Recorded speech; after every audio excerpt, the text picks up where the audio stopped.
Hello વિદ્યાર્થી મિત્રો, જય શ્રી કૃષ્ણ, હર હર મહાદેવ. તો કાલે આપણે જોયું હતું કે દ્રવ્ય શાનું બનેલું હોય છે.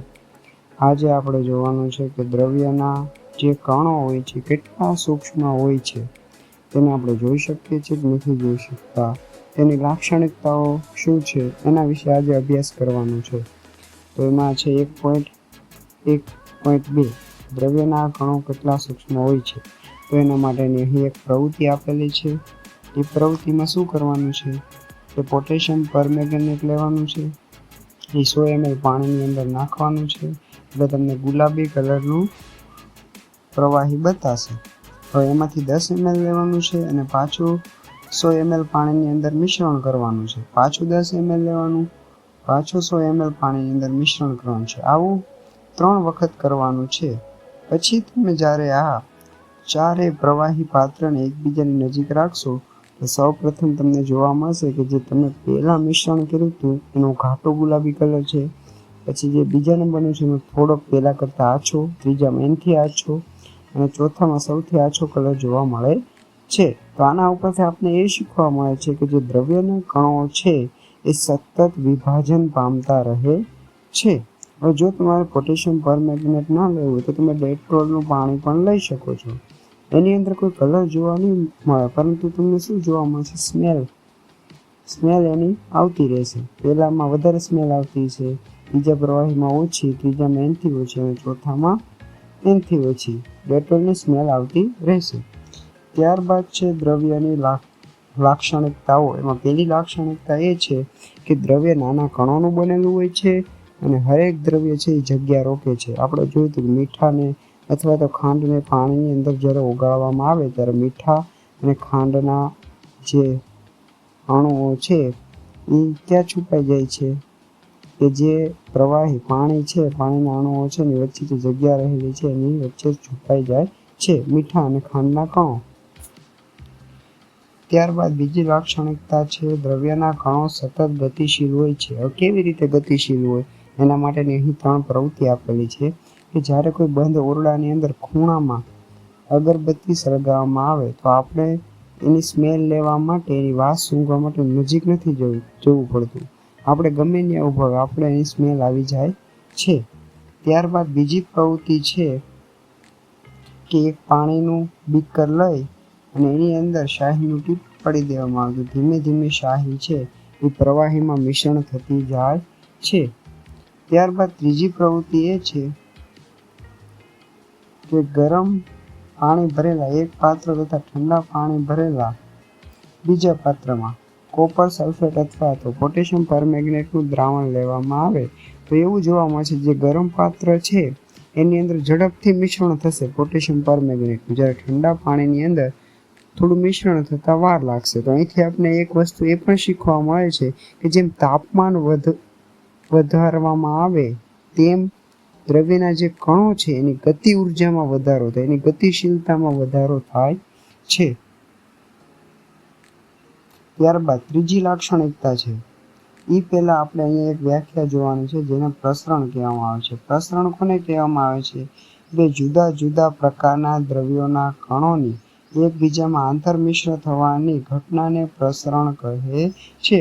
કે તમે માની લો કે ખાંડનું દ્રાવણ છે અને એને ખાંડ છે એને પ્રવાહી એટલે કે પાણીની અંદર મિશ્રણ કરો તો ખાંડના કણો એક પ્રકારનું દ્રવ્ય છે, પાણી છે એ પણ દ્રવ્ય છે. તો બે અલગ અલગ પ્રકારના દ્રવ્યો બંનેનું આંતરમિશ્ર એટલે કે બંનેને મિશ્રણ થવાની જે ઘટના છે એને પ્રસરણ કહેવામાં આવે છે, એટલે કે ડિફ્યુઝન. ત્યારબાદ ત્રીજી લાક્ષણિકતા એ છે કે દ્રવ્યના કણો એકબીજાને આકર્ષે છે. કેવી રીતે? તો એના માટે એક પ્રવૃત્તિ આપેલી છે કે તમે કોઈ 4 અથવા 5 ફ્રેન્ડ હોય, આકૃતિ બતાવે છે એ પ્રમાણે ઊભા હોય. પછી બીજી વાર શું કરવાનું કે એકબીજાના હાથ પકડીને ઊભા રહેવાનું અને ત્રીજી વખત છે એકબીજાને માત્ર આંગળીના વેઢાના ટેકે ઊભું રહેવાનું. કયા વખતે તમને અલગ પાડવા મુશ્કેલ બનશે? તો સ્વાભાવિક છે, આકૃતિમાં બતાય છે એ પ્રમાણે એકબીજાની જો ખૂબ નજીક ઊભા રહેવામાં આવે આ પ્રકાર તો અલગ પાડવા કેવા બને છે? મુશ્કેલ બને. જ્યારે હાથ પકડવા ઊભા રહ્યા હોય ત્યારે આના કરતાં થોડું સરળતા પડે અને આંગળીના વેઢે સૌથી વધુ સરળ રહે અલગ પાડવું. ત્યારબાદ પ્રવૃત્તિ બીજી શું આપેલી છે કે લોખંડની ખીલી, ચોકનો ટુકડો અને રબરનો બેન્ડ ત્રણેયને હથોડી વડે તોડવામાં આવે તો ઝડપથી ચોકનો ટુકડો અને રબર તૂટી જશે. ખીલીને તૂટતા વાર લાગશે. પ્રશ્ન થાય, આવું શા માટે થયું? તો કે ખીલીની અંદર જે દ્રવ્યના કણો છે એની વચ્ચે જે આકર્ષણ બળ છે એ ચોકના ટુકડા અને રબરના બેન્ડ કરતાં કેવું છે? વધારે છે. એટલા માટે એને તૂટવામાં સમય લાગે છે. ત્રીજી પ્રવૃત્તિ છે કે આંગળીમાં થોડું પાણી લો અને તેને કાપવાનો પ્રયત્ન કરો. તો આપણે જોશું કે જ્યારે પાણીને કાપવાનો પ્રયત્ન કરશું તો એ થોડા સમય સુધી કપાઈ જશે. પાછી પ્રવાહી જે પાણી છે એ કેવું થઈ જશે? પહેલાં જેવું જ થઈ જશે. ત્યારબાદ તમને અહીં પ્રશ્નો આપેલા છે થોડા. એની પહેલાં આપણે શું જોવાનું છે? 3 લાક્ષણિકતાઓ જોઈએ આપણે કે દ્રવ્યના કણો છે એ સતત ગતિશીલ હોય છે. દ્રવ્યના કણો વચ્ચે આકર્ષણ બળ હોય છે, પરંતુ હરેક દ્રવ્યના કણો વચ્ચે આકર્ષણ બળ કેવું હોય છે? દ્રવ્ય પ્રમાણે અલગ અલગ હોય છે અને દ્રવ્યના કણો વચ્ચે જગ્યા રહેલી હોય છે. ત્યારબાદ અમુક પ્રશ્નો આપેલા છે અહીં.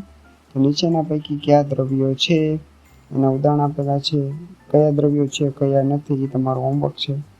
નીચેના અવલોકનો માટેના કારણો આપો કે ગરમ ખોરાકની જે વાસ છે એ લાંબા અંતર સુધી ડિસ્ટન્સ ટ્રાવેલ કરે, અંતર કાપે, જ્યારે કે ઠંડો ખોરાક છે એની નજીક જવું પડે આપણે સ્મેલ લેવા માટે.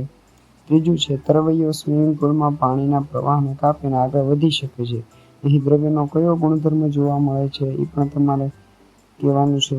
અને ચોથું, દ્રવ્યના કણોમાં કયા પ્રકારની લાક્ષણિકતાઓ હોય છે જે આપણે હમણાં ભણ્યા? દ્રવ્યના કણોમાં કયા પ્રકારની લાક્ષણિકતાઓ હોય છે? તો કે દ્રવ્ય કણોનું બનેલું હોય, નાના નાના કણોનું બનેલું હોય છે, એની વચ્ચે જગ્યા હોય છે, એમાં આકર્ષણ જોવા મળે છે અને દ્રવ્યના કણો સતત ગતિશીલ હોય છે. જેમ તાપમાન વધે એમ એની ગતિશીલતામાં વધારો થાય છે. પછી પહેલા 3 પ્રશ્નો છે એ તમારું હોમવર્ક છે, તમારે વિચારવાનું છે. તો આજના વિડીયો આપણે અહીં સમાપ્ત કરી. આગળ જોશું દ્રવ્યની અવસ્થાઓ. તો લાઈક કરી દેજો, સબસ્ક્રાઈબ કરી દેજો ચેનલને. ખૂબ ખૂબ આભાર, ધન્યવાદ.